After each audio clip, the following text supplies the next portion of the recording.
अगले हफ्ते भी सोने की कीमतों में उतार चढ़ाव देखने को मिल सकता है। निवेशक अमेरिकी सरकार के फंडिंग बिल, लेबर मार्केट के आंकड़ों और फेडरल रिजर्व की कमेंट्री पर नजर रखेंगे। गुरुवार को फेडरल ओपन मार्केट कमेटी की बैठक के मिनट्स जारी होने से भी सोने के बाजार पर असर पड़ सकता है। जेएम फाइनेंशियल सर्विसेज के प्रणव मेहर ने कहा, अगला हफ्ता डेटा के लिहाज से हल्का है, लेकिन कीमतों में अस्थिरता बनी रहेगी।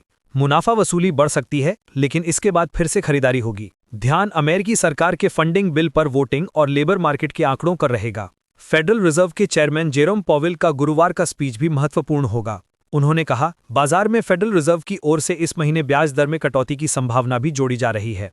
पिछले हफ्ते सोने की कीमतों में 3.5 से 4% की बढ़ोतरी हुई।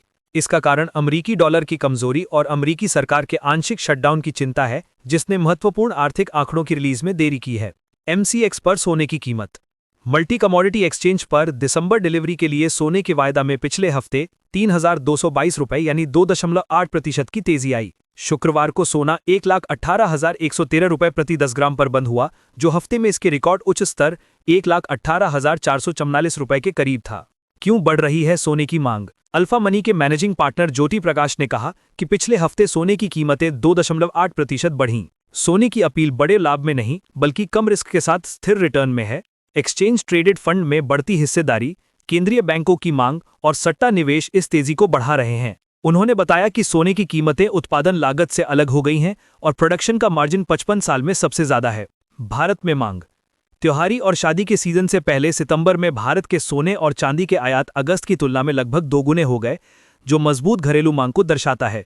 वैश्विक स्तर पर दिसंबर डिलीवरी के लिए सोने के वायदा शुक्रवार को 1.05% बढ़कर $3,908.90 प्रति औंस पर बंद हुए, जो शुक्रवार को रिकॉर्ड $3,923.30 प्रति औंस तक पहुंचे थे।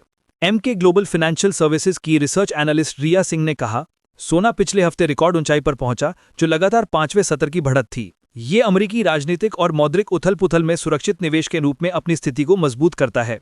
उन्होंने बताया कि वॉशिंगटन का फंडिंग पैकेज पास न होने से 7 साल में पहली बार नियोजित शटडाउन हुआ, जिसने महत्वपूर्ण आंकड़ों में देरी की।